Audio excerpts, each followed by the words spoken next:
I was a diva. I'm still a diva.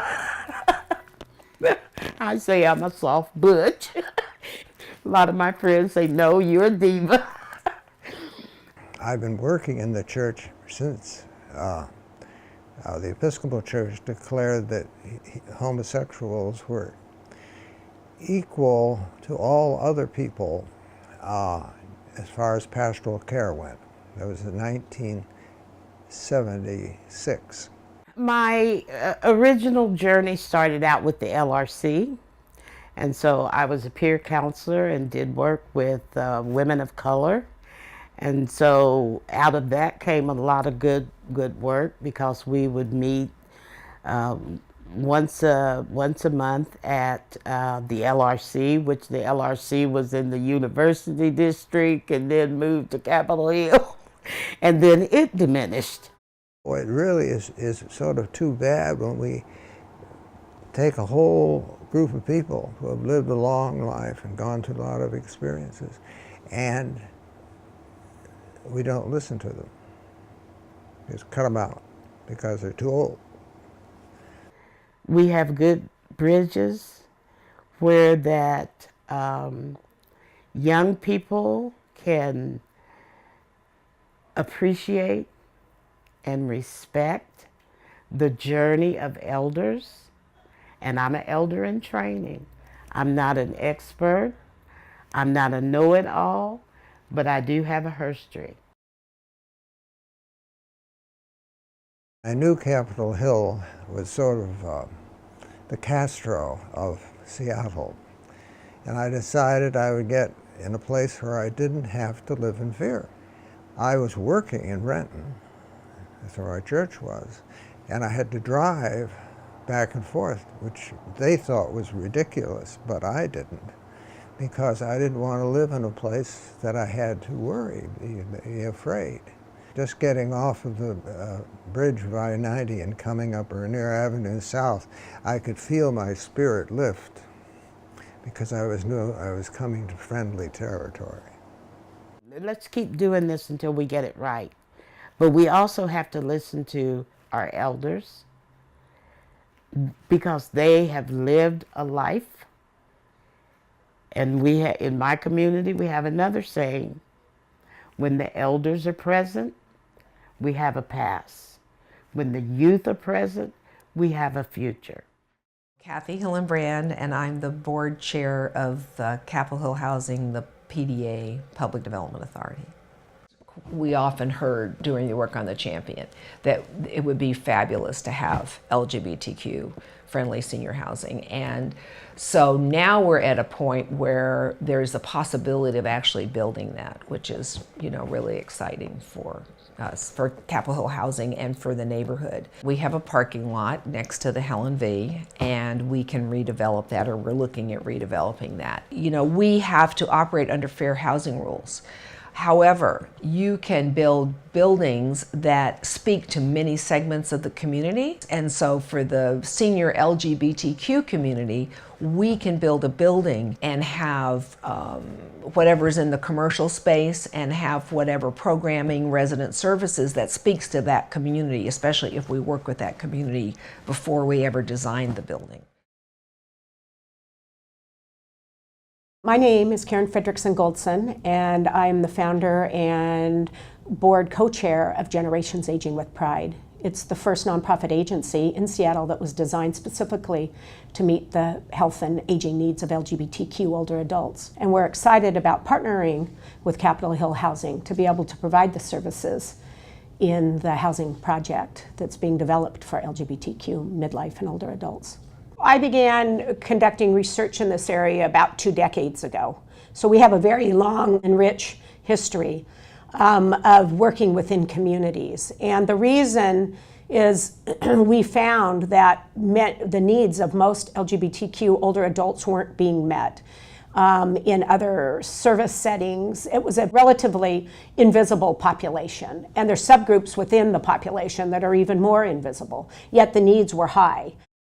So we know that LGBTQ seniors have a myriad number of challenges that many other individuals don't have. One is they have all the same challenges as elderly individuals in terms of comorbidities like high rates of stroke and heart attack and cholesterol, as well as depression, but they also have different factors associated with being LGBT or queer.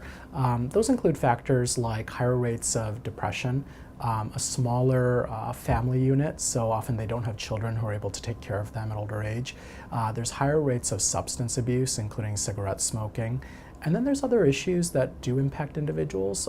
Many individuals who are elderly and queer are coming out later in life. And so they often find that it's harder to have support structure, family who are there for them at that time. I think having a space that's dedicated to our seniors is so important in this time. We know that seniors are being forced back into the closet, and it is just a reverse of all the work and hard work that we've done to have them live their whole life to fight for our rights and for our betterment and our achievement, and then when they slip into later age, then having to go back into the closet just to live, just to survive. And I think that's awful. I think it's vitally important that even as we think about these spaces, we think about how do we make it inviting for people of color. We know Cap Hill is changing, the demographic is changing. We know that they're pushing out LGBT, but I think often we don't think about how that affects communities of color. Because like I say, oftentimes when America gets a cold, the communities of color have the flu, right? So when we think about being marginalized and pushed out of the area, however it's affecting the LGBT community, it's doubly affecting those communities of color that happen to also reside at that cross-sectionality of being LGBT as well and a person of color. We do have about 30 to 40% of our community that's at very high risk, really high risk of either premature mortality, or high risk of ending up completely isolated, alone in a long-term care facility. And how do we create the services and the outreach that we can really provide what those people need when maybe they haven't been connected in the past? And so we have a lot of work in front of us. I think that having a center like this would be an opportunity for people to realize at least they're not alone. And there's a place where they can go other than a bar to socialize, because human beings are social creatures, and we don't do well when we are isolated. And so I think this would be a real help. What we can do as a community is make sure that people are able to age and really with community around them. I think that we want to preserve our history, and we want to build a community that includes elders. What I'm seeing more so than not is there is this divide between our youth and our seniors. And I think, having a space where we can bring them together would actually bridge that. And I think that's so much what we need today for our young people. I can remember coming up as, a young gay guy, right, first coming out. And it was our sages, it was our older people who really kind of groomed me and gave me the lowdown around the gay community and gay life, right? I have had the idea of what we call the sages table, right? The sages table is really a place where we can bring together our sages in the community and have them sit down with our young people and just share their experience, just share life experience, give advice, and help encourage and grow our young people. What I'd love to see in the community space in the new built Capitol Hill housing building is a meeting room, some sort of a place where these different organizations can come together and discuss larger issues in terms of LGBTQ care in Seattle. I want to see a really rich, complicated place. I don't want my community to be a monoculture. I don't want it to be only very small apartments for single people. I want it to be a whole lot of things.